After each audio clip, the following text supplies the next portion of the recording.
there's tens of thousands of studies and now hundreds of uses by mainline medical systems for the HTC, the chemicals that are in marijuana.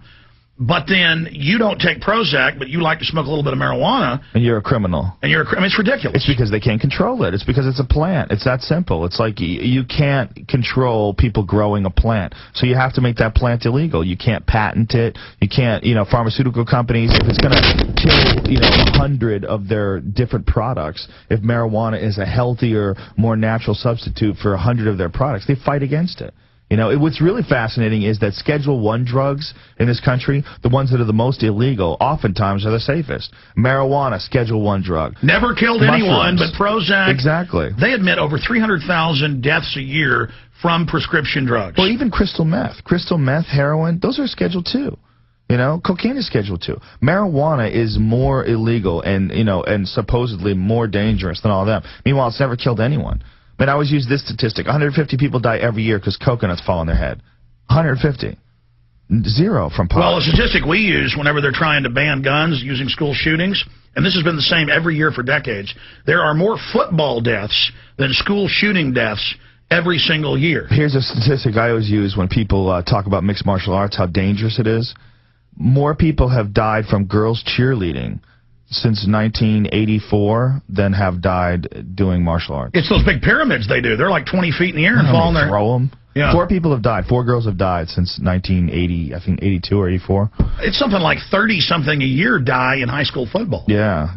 High school football's rough, man. Oh, man, I'm not... A lot of kids if they don't die, they get debilitated. Listen, I got on the first string, and I was a little guy, and then they, when I was a freshman, sent me to varsity in a 4A school, and after that season, I said, I'm getting out of this. Yeah, there's a lot of guys who die, and they're like, there was that one guy that committed suicide, a pro football player, really recently. He was in his 40s, and they said he had a brain of an 80-year-old man with Parkinson's. Oh, listen, a few times I'd have somebody run through, and some giant black guy run over me, and I'd be seeing stars. It has to be a black guy. Well, yeah, of course it was a big black guy. No giant white guys. I had giant white guys run over me. The black guys are scarier.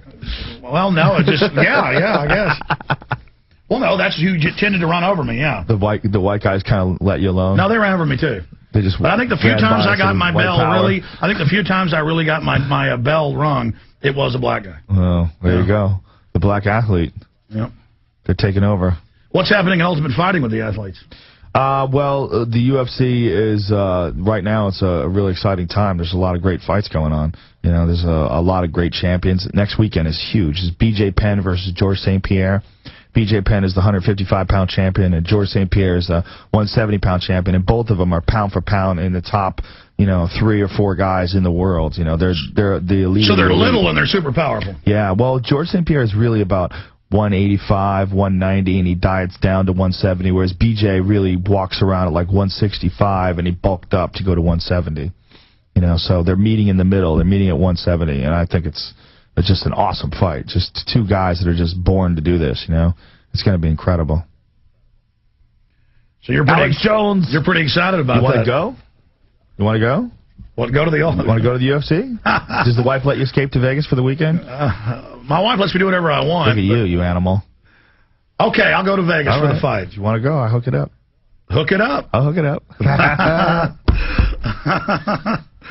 Oh, that's crazy. Jason Burmis would kill for that. Yeah. The fellow you talked to who fills in sometimes. Last time you were on the air, he was in studio with us. He's the guy from Loose Change? Yeah. Yeah.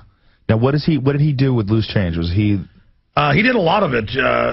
He worked on both the films. Now I know that like Popular Science had like a whole magazine article dedicated to. Yeah, that's Hearst Publishing. Hearst Publishing. Yeah, is that what that is? In the Encyclopedia Britannica, next to the word yellow journalism is Hearst Publishing, and they also own A&E, and they run these dramas where pot smokers are 9/11 truthers and they're killing people and are terrorists. I can play the clip, the latest one. So it's pure propaganda, and they lie. They say in the Popular Mechanics book, they say NORAD only intercepted 1 plane in all of its history before 9/11. That was Payne Stewart.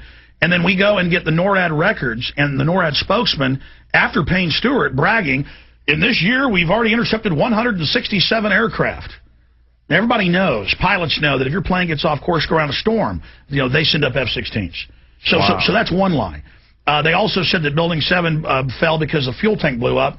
NIST admits that isn't the case. Now, the Building 7 thing, you know, if you look at the way it fell, I mean, it looks like a controlled demolition, like more so even than Building 1 and Building 2. Is it possible that it was just a flaw in the construction, that a gigantic raging fire inside the building caused it to collapse like that? Is it even possible? No, they've given 5 different reasons it fell, and now the 6th. They said the last 5, they were wrong. Right. The new one is thermal expansion. It's never happened anywhere in a building before.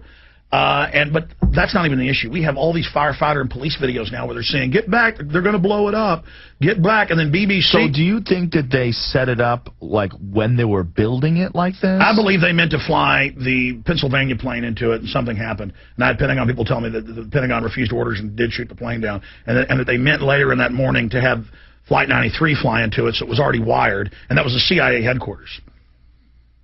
Huh. So they still had to blow it up.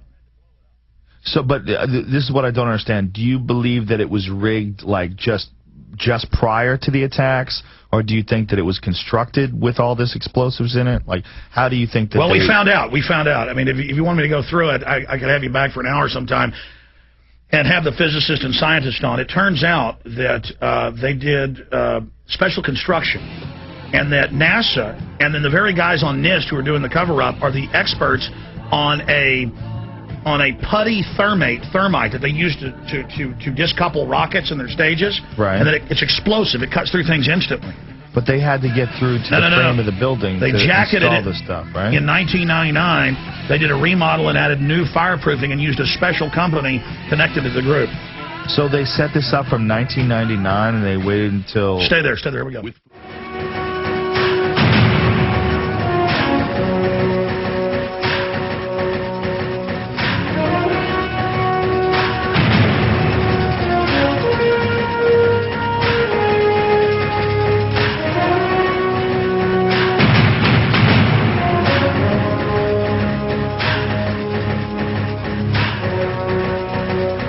Hey, Joe Rogan, you were just saying only in Austin, Texas would you have Alex Jones, the police chief. Yeah, well, the police chief was saying that. He was doing impressions of you. It's hilarious. He's going, 1 day closer to victory. I've got the documents.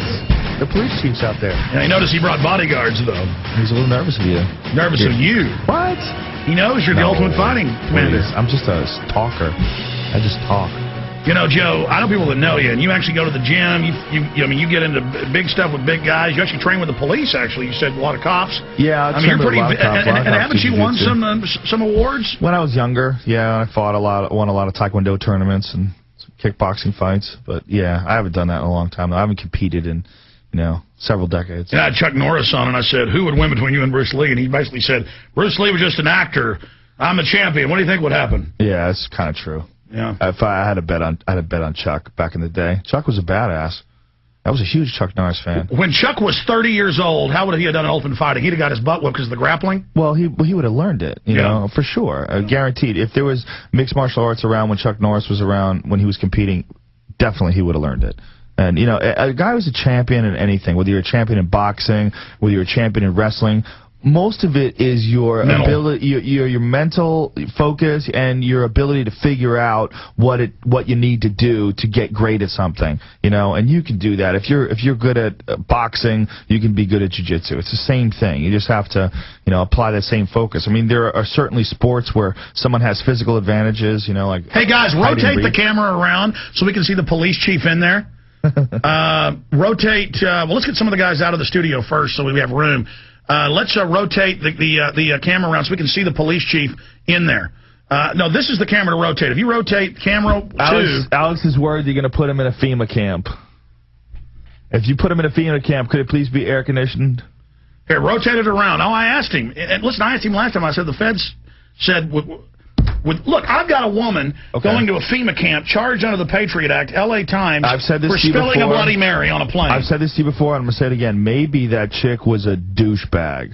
She deserves to go to the FEMA camp. Isn't it possible? Isn't that possible? That chick was a giant pain in the ass, and she was a pain in the ass to the flight attendants, and then she was a pain in the ass to the cops that talked to her when she got off. Maybe she screams and yells. Maybe she likes to curse at people. Maybe she can't control her temper. Maybe she should be locked up. Maybe she's just a pain in the ass. Should she be charged outside the Bill of Rights under the Patriot Act? Maybe. Maybe her. Look at you groveling. Maybe just that one lady. Look at you groveling to the police. It's true. I'm licking their boots. You turned me over to them.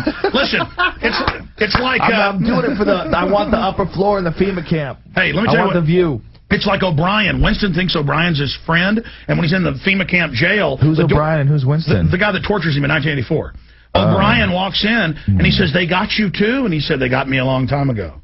Oh, and he's the guy that's going to torture Winston. Well, that's what everybody's worried about, and that's right? what this is. Look, O'Brien. Here, rotate that camera around right there, camera 3. He's showing that he's going to lock you up. There's O'Brien. There's O'Brien inside there right now. See, now this has been my take always on police officers and soldiers, and if you want to start blaming the people that are running this world, that's one thing.